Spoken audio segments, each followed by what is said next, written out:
जी black है हमारे पास, Z black. यो सो आज मैं आपको बताने वाला हूं एमएमसी फेज 16 द एनगल्फिंग। मैं आपको पूरा नहीं बताऊंगा, इसके बारे में थोड़ा बताऊंगा।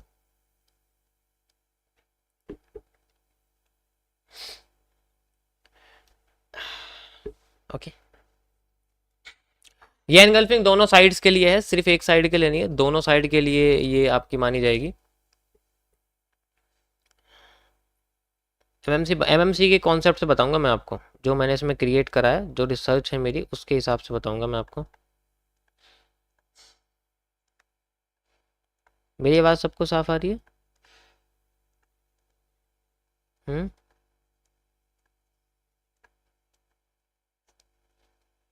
ओके,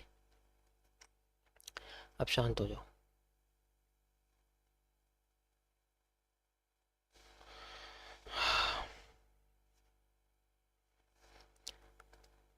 एनगल्फिंग्स में सबसे इंपॉर्टेंट होता है किसी भी कैंडल के ऊपर चढ़ के बॉडी को लॉस कर देना, सबसे पहले। ठीक है, तो पहले मैं आपको सिंपल एनगल्फिंग्स बताता हूँ जो नॉर्मली ट्रेडिशनल मार्केट में यूज की जाती है। दुनिया कैसे जानती है एनगल्फिंग के बारे में? दुनिया जानती है कि जो एनगल्फिंग होती है उसमें हमेशा, जैसे बुलिश एनगल्फिंग अगर मैं बात करूं, वी हैव बुलिश एनगल्फिंग, तो उसमें एक रेड कैंडल होती है। ठीक है, और उस रेड कैंडल को एक ग्रीन कैंडल एनगल्फ कर देती है। You can say like this is called a bullish engulfing. ठीक है, अब सिर्फ इतना ही नहीं, ट्रेडिशनल वेज में ऐसा भी होता है कि अगर ये एनगल्फिंग को कंसिडर कर रहे हैं तो बेसिकली इनकी एनगल्फिंग ऐसी भी होती है कि जैसे मान लो ऐसे कैंडल बनी हुई है। ठीक है, तो वो बॉडी के बेसिस पे बात होती है कि ऐसे भी अगर एक ग्रीन कैंडल है जो इसके अंदर भी आ गई है लेकिन बॉडी से ऊपर जा चुकी है, तो वो इसको भी एनगल्फिंग कंसिडर करते हैं। ट्रेडिशनल मार्केट में इसको भी, मतलब जो ऑल ओवर वर्ल्ड में मानी जाती है एनगल्फिंग, ये दोनों इसमें मानी जाती है, दोनों को इसको बोलते हैं वो लोग। ठीक, सब। So this is just a, इन दोनों को हम लोग क्या बोलते हैं? ट्रेडिशनल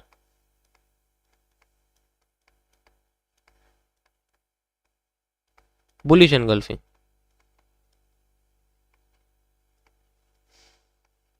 एनगल्फ का मतलब होता है अपने प्लेयर्स के ऊपर चढ़ के झंडा फहराना, लेकिन झंडा नीचे नहीं होना चाहिए, झंडा उससे ऊपर होना चाहिए।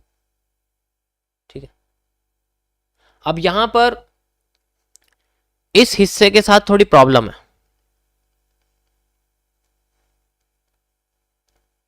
थोड़ी सी।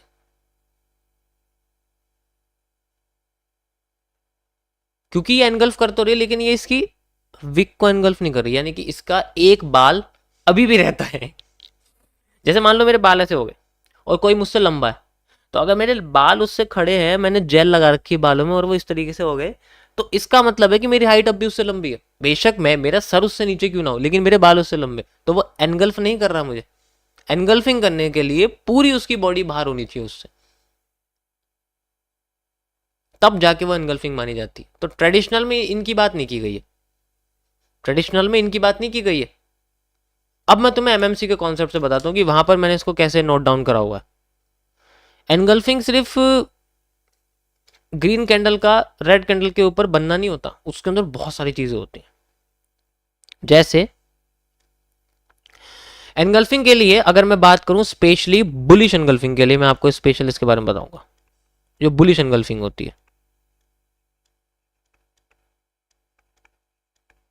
इसमें सबसे मेन होता है हमारे पास एक हैंगिंग मैन का बनना। जितना ज्यादा हैंगिंग मैन बनेंगी कम पावरफुल होगी।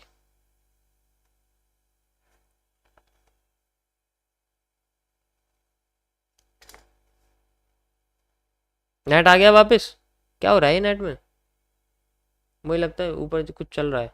आ गया नेट, आ गया वापस, कहाँ तक रह गया था दोबारा बताता हूँ, दोबारा बताता हूँ, कोई बात नहीं,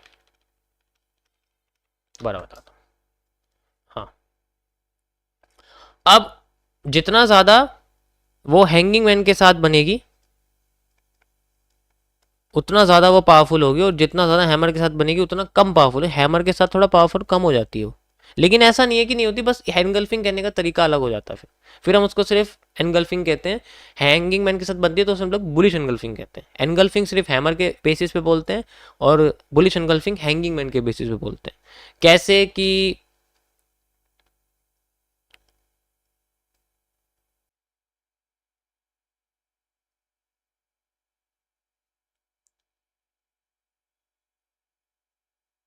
मैंने चेंज कर दिया, नेटवर्क चेंज कर दिया, अब नहीं होगा, अब नहीं होगा, टेंशन मतलब चेंज कर दिया मैंने नेटवर्क। ठीक है, अब ठीक है, मैंने नेटवर्क चेंज कर दिया, अब नहीं होने वाला। कहाँ तक हो गया था, कहाँ तक हो गया था?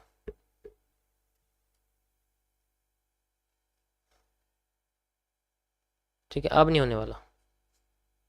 ओके, तो जो हैंगिंग मैन था, हैंगिंग मैन के साथ जब मार्केट में एक मारोबोजू बनती है, हैंगिंग मैन के साथ जब एक मारोबोजू कैंडल बनती है, देखो मारोबोजू कितने हर तरीके की हो सकती है, वो पता नहीं, इन्फिनिट तरीके की मारोबोजू होती है, लेकिन जितना मैं जानता हूँ 4 तरीके की बेस्ट होती है। ठीक है, 4 तरीके की बेस्ट होती है। और इसी तरीके से हैमर होता है, हैमर भी ऐसा होता है, और साथ ही साथ हैमर के साथ भी मारूबोजू बनती है। ठीक है, तो ये जो ग्रीन कैंडल है ये बेसिकली मारूबोजू है। हैंगिंग मैन के साथ जब एक मारूबोजू कनेक्ट होती है तो ये one of the most powerful bullish engulfings बनाती है। ये एक मारूबोजू की कैंडल है। ठीक है, अब मैं आपको इसको चार्ट पे दिखाता हूँ, फिर आपको समझ में आएगा कि ये कैसे होती है। ठीक है,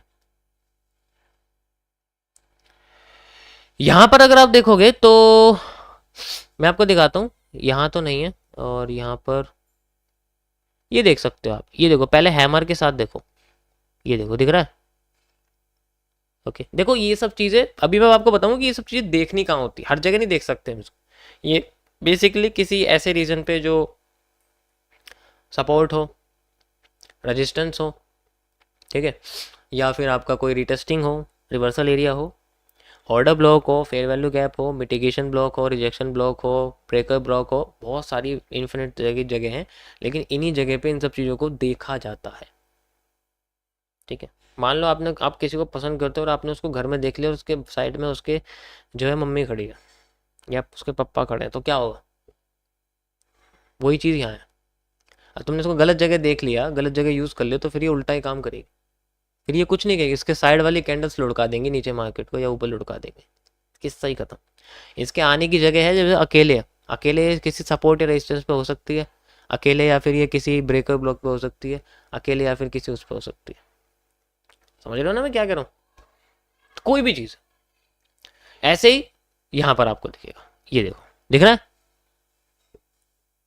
ऐसे ही हैंगिंग मैन के साथ अब मैं आपको मारूबोजू दिखाना चाहूँगा किसी रीजन पे, एंड ये देख सकते हो आप, ये देखो दिख रहे हैं आप लोग, ये देखो लाइक दिस, जितना मूव उतना मूव, वो ट्रेंड के साथ है, सेंट्रल एरिया है इसलिए आपको ऐसा दिख रहा है।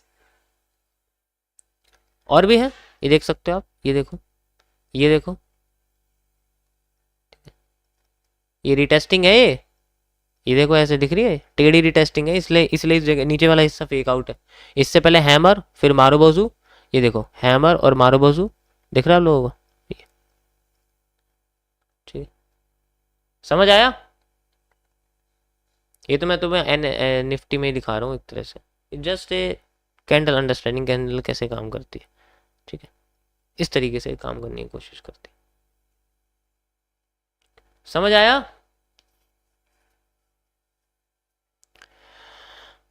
जैसे अभी आपको पास यहाँ दिखेगा, देखो ये देखो, ठीक है, ये देखो ये हैमर के साथ है अभी फिलहाल के लिए, ये देखो ये हैंगिंग मैन के साथ बना हुआ है, तो ये अपने मूव दे रहा है, ऊपर भी देख सकते हो आप। ठीक है, ये देखो हैंगिंग मैन के साथ बुलिश एनगल्फिंग, जिसको मैं चिल्ला चिल्ला के कहता हुआ आ रहा था, आप देख सकते हो। ये देखो, ये ऐसे रीज़न पे देखनी होती है जहाँ पर ये किसी लेवल पर हो, बहुत सारे रीज़न होते हैं ऐसे।